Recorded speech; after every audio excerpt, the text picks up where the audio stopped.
Imagine a world teetering on the precipice of peace, a world exhausted by years of total war.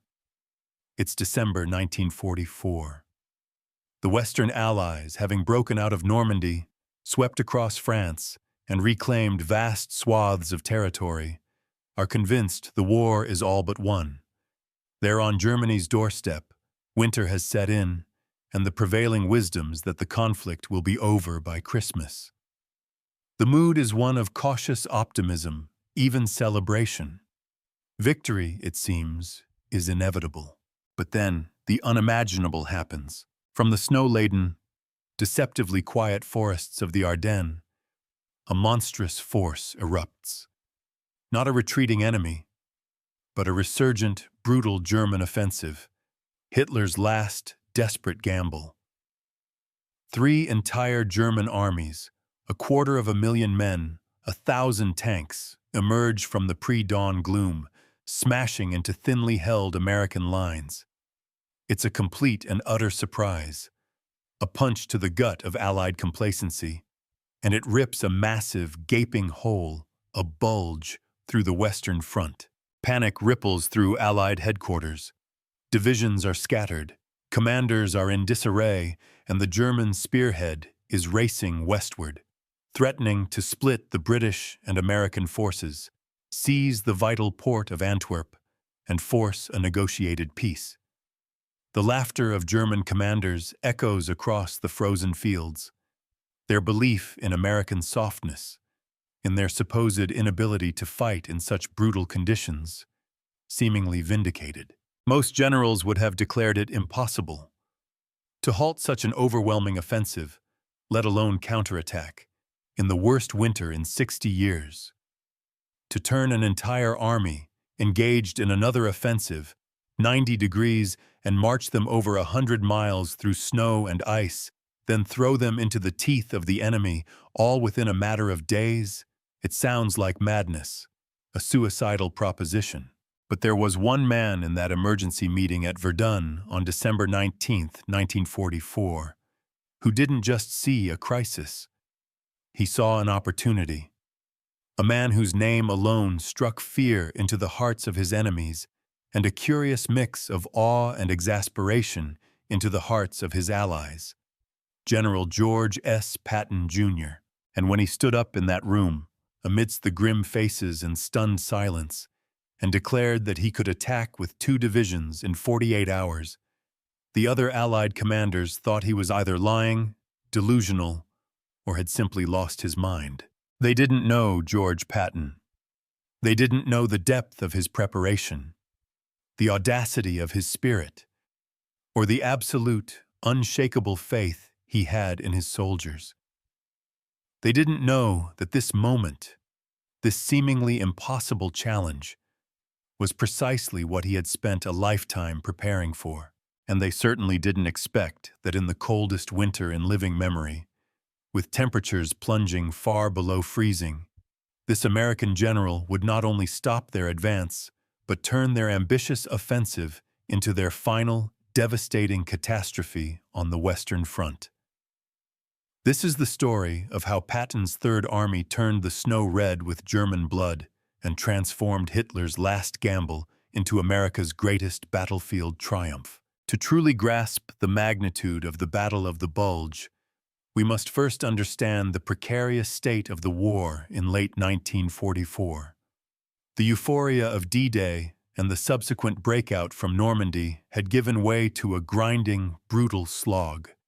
Allied forces, after their lightning-fast dash across France, had stalled at the Siegfried Line, the formidable German defenses guarding the Reich's western border. Supply lines were stretched taut.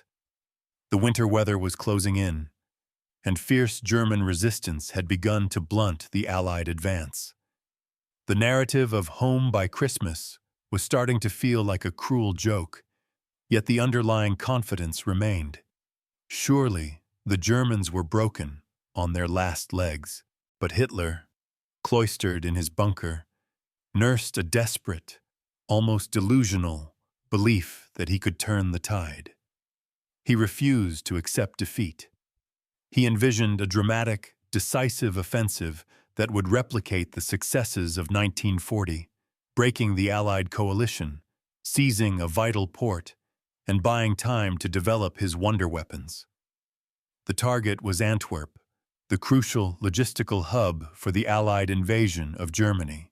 If he could cut off the Allied armies, especially the British, he might force a negotiated peace on the Western Front, freeing up forces to repel the advancing Soviets in the East.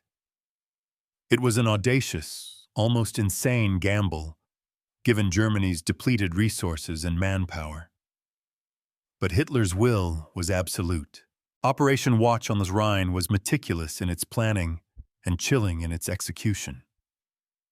Over 250,000 men and 1,000 tanks were secretly moved into position under the cloak of darkness and strict radio silence. Allied intelligence, lulled into a false sense of security by the prevailing optimism and hampered by poor weather that grounded reconnaissance flights, missed every single warning sign. The Germans, masters of deception and operational security, managed to achieve complete strategic surprise. On December 16, 1944, as a blanket of snow settled over the Ardennes, they struck. The impact was immediate and devastating. German armored divisions, spearheaded by elite panzer units, crashed through the thinly held American lines, often manned by green troops or weary veterans needing a rest. The forested terrain, considered unsuitable for a major offensive, suddenly became the highway for a relentless assault. Roads were choked with retreating American soldiers, shattered units, and the wreckage of battle. Confusion reigned. Panic spread like wildfire through the rear echelons. For the Allied High Command, the sheer audacity and scale of the attack were incomprehensible.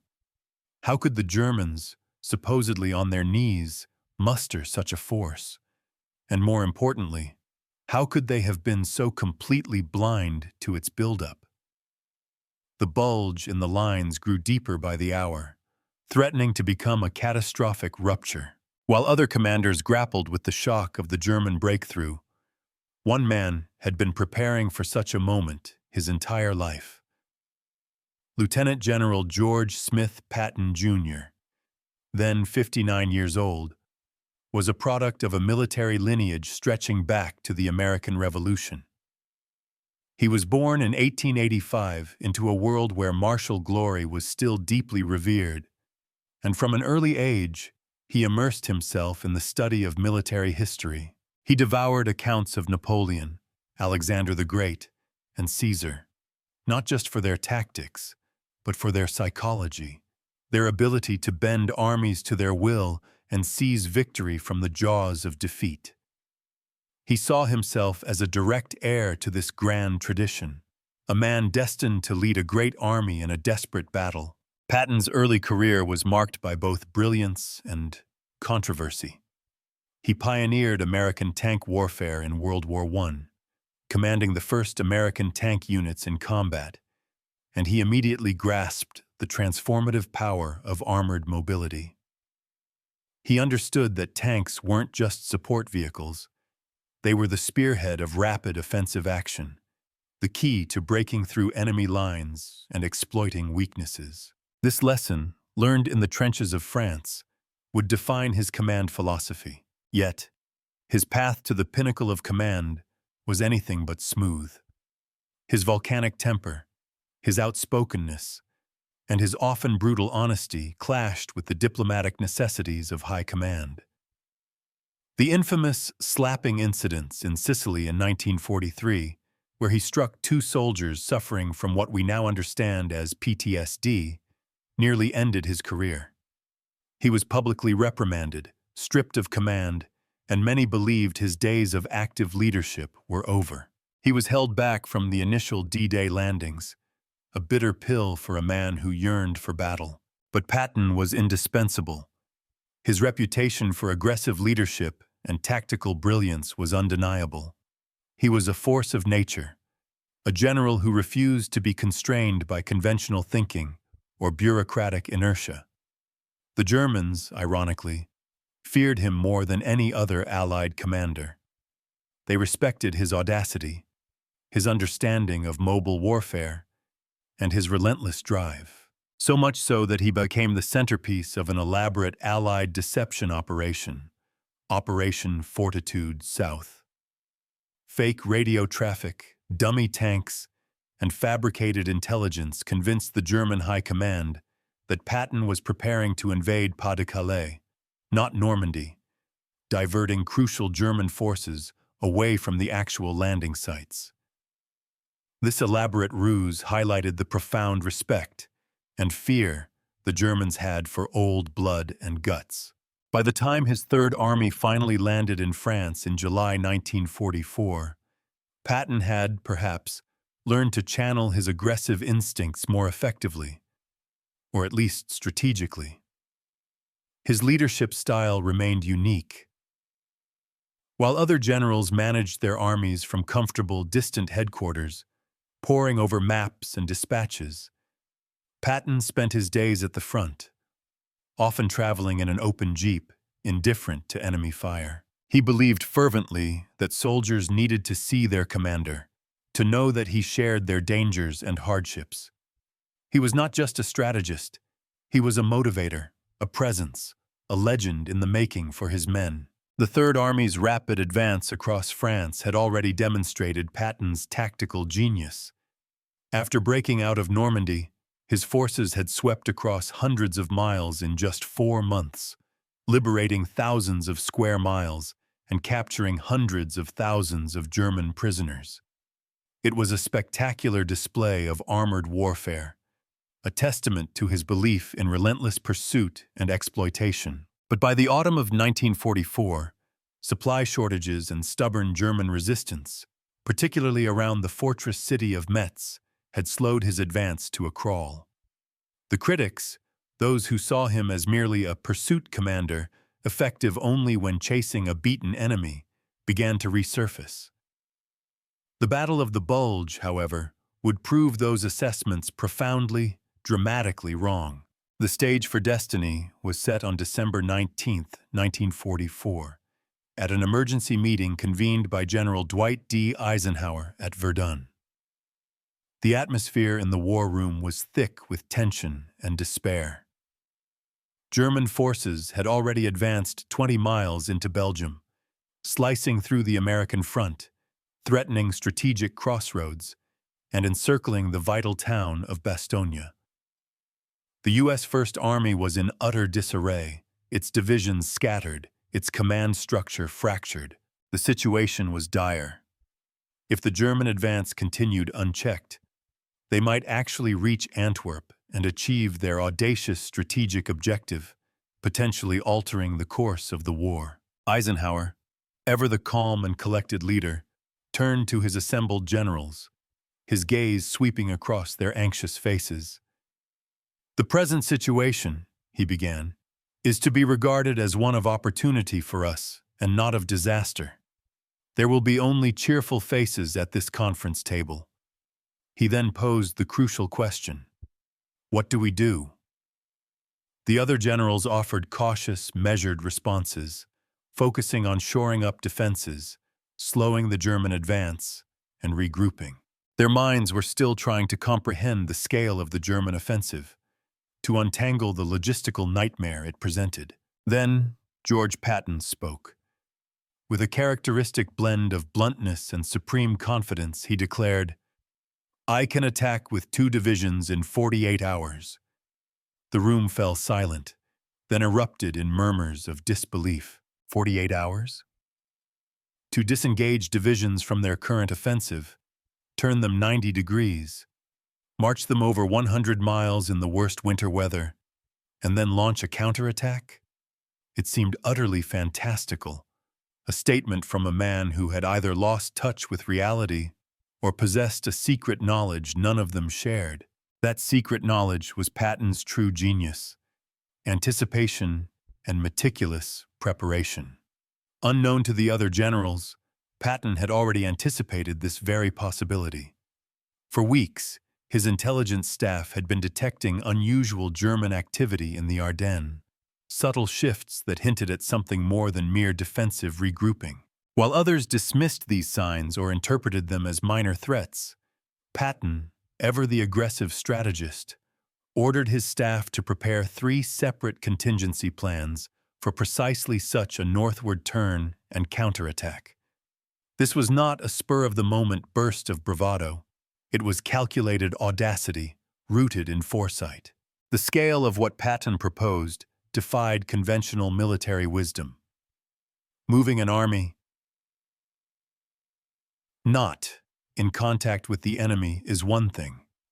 Moving 6 full divisions, over 250,000 men and thousands of vehicles, while they were actively engaged in another offensive, disengaging them, turning them, and then re-engaging them against a fresh enemy, all in the dead of winter, was considered impossible by most military theorists. It involved a logistical ballet of unimaginable complexity, rerouting supply lines, managing traffic on frozen, snow-covered roads, maintaining communications, and ensuring the continuous flow of fuel, ammunition, food, and medical supplies to a force moving at breakneck speed. But Patton understood something that textbooks couldn't teach, something that transcended the dry calculus of logistics and manpower. He understood the power of audacious action to transform desperate situations into decisive victories. His philosophy was simple, almost brutally so.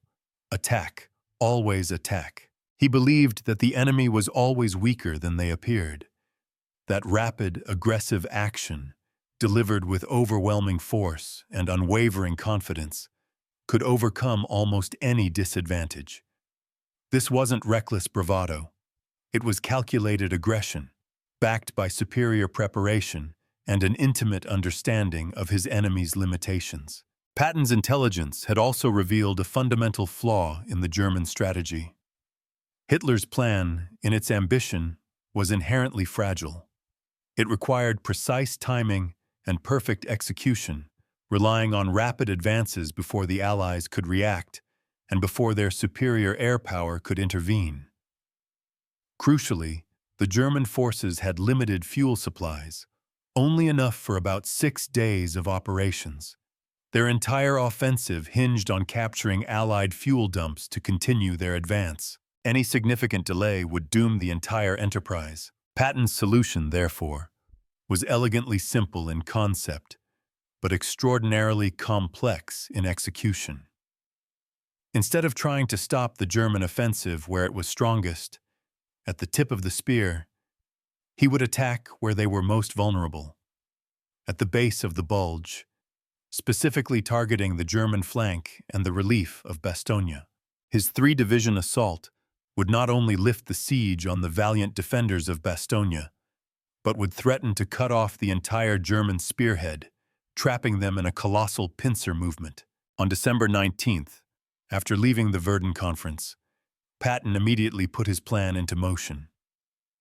He made a call to his headquarters, uttering just 2 words: play ball. This was the code phrase that activated the predetermined operational orders his staff had painstakingly prepared. The wheels of an impossible undertaking were now turning. Within hours, an astounding transformation began. Over 133,000 Third Army vehicles, tanks, half-tracks, jeeps, trucks loaded with ammunition, fuel, food, and men, began one of the most complex and rapid military movements in history. The 4th Armored Division, the 80th Infantry Division, and the 26th Infantry Division were disengaged from their current combat lines, turned 90 degrees to the north, and began their march. Behind them, support echelons scrambled to catch up, hauling an estimated 62,000 tons of supplies necessary to sustain this sudden, massive shift in focus. The conditions they faced were beyond brutal. This was the coldest winter in Europe in living memory. Temperatures consistently averaged, 7 degrees Celsius, often plunging much lower, with heavy snowfall that made visibility nearly impossible and turned roads into treacherous sheets of ice. American forces, designed for rapid movement in milder climates, lacked adequate winter clothing. Many soldiers had only cotton field jackets and wool coats to protect them from the Arctic conditions. Frostbite became a constant, debilitating threat. The bitter cold affected every aspect of the movement. Weapons froze, requiring constant cleaning and maintenance to remain operational. Truck engines, if left idle for too long, would seize up, demanding a tedious and time-consuming starting every half hour to prevent their oil from congealing. Vehicle tracks struggled for purchase on icy roads, leading to countless accidents and delays. The logistical challenges were staggering. Keeping fuel flowing, ensuring food and hot coffee reached the front, and treating an escalating number of cold weather casualties, all while maintaining the frantic pace Patton demanded. But Patton had prepared for this moment in ways that went beyond mere logistics. He understood that winter warfare was as much a battle of morale as it was of material. While other commanders huddled in heated headquarters, issuing orders from behind a comfortable desk, Patton made it a point to be seen by his troops. He traveled constantly in an open jeep, sometimes with only a heavy winter parka as his concession to the glacial temperatures. His face often froze, exposed to the biting wind and snow, yet he continued his daily rounds, ensuring that word of his presence filtered through the ranks. The psychological impact was enormous. American soldiers, shivering in their foxholes, pushing frozen vehicles, and fighting in conditions that would have broken lesser units, drew immense strength from knowing that old blood and guts was sharing their ordeal. They saw their commander, not as a distant figure, but as one of them, enduring the same hardships. His words of praise and encouragement, delivered with his characteristic gusto, spread rapidly through the Third Army's grapevine. The old man says we're the finest soldiers in the world. Or Georgie says this is our finest hour. This wasn't empty rhetoric. Patton genuinely believed his soldiers were capable of the impossible, and his confidence became theirs, a palpable force against the crushing despair of winter and war. The German reaction to Patton's movement reveals the true genius of his strategy and highlights a fundamental flaw in their own strategic thinking by late 1944. General Erich Brandenberger, commanding the German 7th Army, which was facing Patton's sector, had expected some kind of speedy reaction from the enemy. He knew Patton's fearsome reputation for aggressive armored warfare and had even acknowledged, grudgingly, that Patton conducted operations according to the fundamental German conception of mobile warfare. This was high praise indeed from a German general, but even Brandenberger was stunned by the sheer speed and precision of the Third Army's northward wheel. German commanders, shaped by their own experiences, particularly the disastrous campaigns in Russia, had learned firsthand how winter could paralyze even the most efficient military machine. They assumed, logically from their perspective, that American forces, with their perceived dependence on lavish logistics and comfort, would be even more vulnerable to winter's crippling effects. They expected delays, confusion, and a slow, cautious response, not a lightning-fast repositioning of an entire army. This miscalculation reveals a deeper, more dangerous flaw in German strategic thinking. Despite earlier encounters, they continued to underestimate American military effectiveness.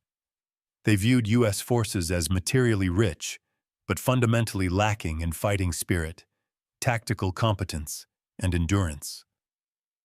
They believed that while Americans had vast resources, they didn't possess the grit and ingenuity to fight and win under extreme conditions. This underestimation was a recurring theme, one that would repeatedly cost them dearly. German General Günther Blumentritt would later admit, after the war, "We regarded General Patton extremely highly as the most aggressive panzer general of the Allies. His operations impressed us enormously, probably because he came closest to our own concept of the classical military commander." Yet, That respect was not enough to overcome their ingrained prejudices or their inability to comprehend the dynamism of American command in a crisis. What they also failed to fully grasp was the declining state of their own forces. By December 1944, the Wehrmacht was no longer the juggernaut that had swept across Europe in 1940.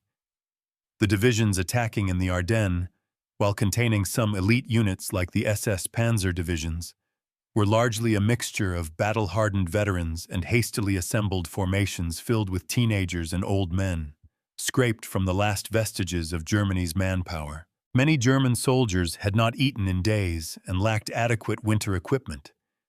Their vehicles, often fueled by synthetic fuel, performed poorly in the bitter cold, and their already stretched supply lines were teetering on the brink of collapse.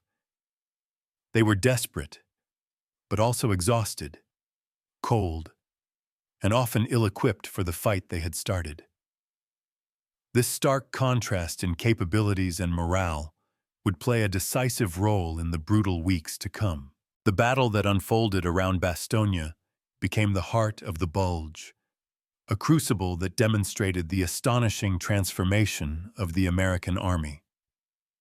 Bastogne, a small Belgian crossroads town, held immense strategic importance.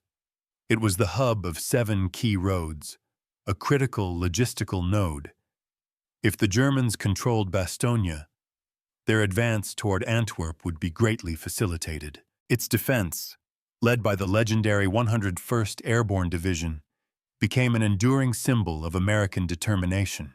When German commanders, confident in their siege, demanded the surrender of the encircled American garrison, Brigadier General Anthony McAuliffe's now famous one-word reply, "Nuts," became an immediate and powerful morale booster, echoing through the besieged lines and across the Allied world. For days, the 101st, along with elements of the 10th Armored Division and others, fought valiantly against overwhelming odds, enduring relentless artillery bombardments, constant attacks, and the gnawing cold, all while critically short on food, ammunition, and medical supplies. Their courage was unwavering, but they were isolated and desperate. Their survival depended on Patton. On December 22, 1944, in the middle of a giant snowstorm, Patton's 3-division army attacked. The assault, coming from the south, directly into the German flank, hit with complete shock. German forces, still reeling from the unexpected speed of Patton's redeployment, and convinced that the brutal winter conditions would prevent any major Allied counteroffensive, were caught completely off guard.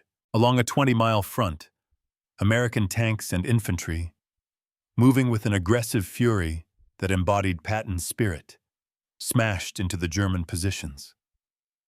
In the first day alone, they drove 7 miles deep into enemy territory. The fighting was savage, a brutal clash of wills in a frozen, unforgiving landscape.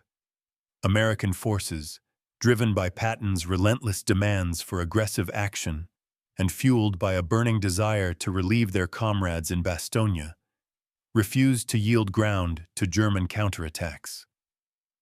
The 4th Armored Division, spearheading Patton's advance, faced some of the best remaining units in the German army. Panthers and Tigers, the Wehrmacht's most formidable tanks, battled American Shermans and tank destroyers across frozen fields that soon became graveyards of burning steel, hulks of metal burning fiercely against the stark white of the snow. One of the most poignant and debated moments of this period was Patton's directive to his chaplain, Colonel James Hugh O'Neill. Patton, a devout but unconventional man, ordered O'Neill to compose a prayer for good weather, a prayer that would permit Allied air support to finally clear the skies and devastate the exposed German forces. The prayer, distributed throughout the Third Army, asked for divine intervention. Almighty and most merciful Father, we humbly beseech Thee of Thy great goodness to restrain these immoderate rains with which we have had to contend. Grant us fair weather for battle, whether by divine providence, a fortunate meteorological shift, or simply the natural progression of a winter storm. On December 23rd, the skies miraculously cleared. Allied fighter bombers, previously grounded by the impenetrable fog and snow, descended on German positions like avenging angels. They strafed troop columns, bombed supply convoys, and wreaked havoc on exposed armor, turning the German logistical nightmare into an unmitigated disaster. The impact on the German offensive was immediate and catastrophic. Their reliance on fuel and supplies, now decimated from the air, began to choke their advance. The breakthrough came on December 26th, the day after Christmas. Elements of the 4th Armored Division's 37th Tank Battalion, led by the intrepid Lieutenant Charles Bogus, finally punched through the German defenses and linked up with the beleaguered 101st Airborne in Bastogne. The narrow corridor they created was only 500 yards wide, a slender thread of connection. But it was enough. It broke the German siege, opened the way for massive reinforcement and resupply of the American garrison, and, more importantly, shattered the myth of German invincibility. But Patton, ever the strategist, wasn't finished. While other commanders might have been content with merely relieving Bastogne, he saw the bigger picture. The German offensive had overextended their forces, creating immense opportunities for a devastating counterattack. He famously told General Omar Bradley, "Brad, this time the Kraut stuck his head in the meat grinder, and I've got hold of the handle." And this was not just a colorful quote. It was a clear declaration of intent. Patton intended not just to push the Germans back, but to annihilate them. He sought nothing less than the complete destruction of the German forces trapped in the Bulge. The systematic destruction of German forces in the Ardennes took another 6 weeks of brutal winter fighting. American and German soldiers battled in conditions that defied description. They carved foxholes from frozen ground, their breath steaming in the frigid air. Weapons jammed from the cold, requiring constant cleaning and desperate measures to keep them firing. Men shared body warmth to prevent freezing to death, their uniforms stiff with ice and mud. The snow, initially pristine white, gradually turned red with the blood of thousands of soldiers from both armies, a stark and horrific testament to the savagery of the conflict. It was a test of endurance, courage, and sheer will. Artillery barrages pulverized the frozen forests. Tank battles raged across snow-covered fields, and infantry engaged in desperate, close-quarters combat for every icy hill and bombed-out village. Supply lines, both German and American, struggled against the relentless winter. Frostbite and trench foot claimed as many casualties as bullets and shrapnel. The American spirit, galvanized by Patton's leadership and the urgency of their mission, proved unbreakable. They were no longer the inexperienced troops the Germans had scoffed at. They were seasoned professional soldiers, hardened by battle and driven by an unwavering resolve. By January 16, 1945, when American forces from the north and south finally met at Houffalize, the Bulge had been eliminated. The German offensive, which Hitler had hoped would split the Allied coalition and force a negotiated peace, had instead become an unmitigated catastrophe for the Wehrmacht. German casualties exceeded 100,000 men, killed, wounded, or captured. Over 700 tanks and 1,600 aircraft, desperately needed elsewhere, were lost. More importantly, Germany had expended the last of its strategic reserves, its final reservoir of manpower and materiel, in a gamble that failed completely. This decisive defeat hastened the end of the war, leaving Germany with no hope of further significant offensives. Patton's role in this victory cannot be overstated. His ability to reposition 6 full divisions, along with their immense logistical tail, in a mere 72 hours while maintaining their combat effectiveness, remains one of the most remarkable logistical and command achievements in military history. It was a feat that few generals in any era could have accomplished. As he later wrote to his wife, with characteristic self-awareness and a touch of the dramatic, "Destiny sent for me in a hurry when things got tight. Perhaps God saved me for this effort." The Battle of the Bulge proved conclusively that George Patton was far more than just an aggressive tank commander, a pursuit general. He was a strategic genius who understood that audacity, combined with meticulous preparation and an unwavering belief in his soldiers, could transform desperate situations into decisive victories. He saw beyond the immediate crisis, anticipating possibilities and preparing solutions before others even recognized the problem. His leadership instilled a fighting spirit in his men that allowed them to conquer not just the enemy, but also the brutal elements. The Germans, who had laughed at American military competence in December, were certainly no longer laughing in January. They had learned at a terrible cost that American soldiers, led by commanders like Patton, could fight and win under the most challenging conditions imaginable. Winston Churchill, a man not prone to praising American achievements lightly, called the Battle of the Bulge undoubtedly the greatest American battle of the war, and a crucial victory that demonstrated the formidable might and resilience of the American military. For George Patton, it was something more profound.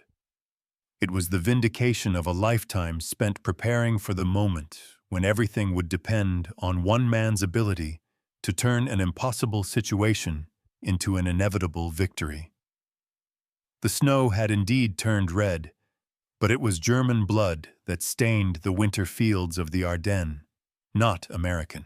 In the end, the Battle of the Bulge revealed a fundamental truth about warfare that Patton understood better than almost any other commander of his generation: that superior leadership, aggressive action, and absolute confidence in one's soldiers can overcome almost any tactical disadvantage or material deficit. The Germans had launched their offensive believing that the combination of winter weather, Allied overconfidence, and perceived American inexperience would guarantee their success. Instead, they discovered that George Patton's Third Army could fight anywhere, anytime, and against any enemy, no matter how formidable the conditions. The Ardennes became not Hitler's triumph, but his final, crushing defeat, and the moment when American arms achieved their finest hour in the crucible of winter warfare. The lessons resonate far beyond the battlefield. They speak to the power of anticipation, of having contingency plans for the unthinkable. They highlight the critical role of inspirational leadership that connects with those on the front lines, sharing their hardships and fueling their resolve. Most importantly, they remind us that when facing seemingly insurmountable obstacles, whether in military strategy, business, or our personal lives, sometimes the most audacious, impossible course of action, pursued with unwavering belief and meticulous preparation, is the only path to victory. It's a testament to the idea that true strength lies not just in resources, but in spirit, foresight, and the courage to say, "play ball," when everyone else is saying, "impossible."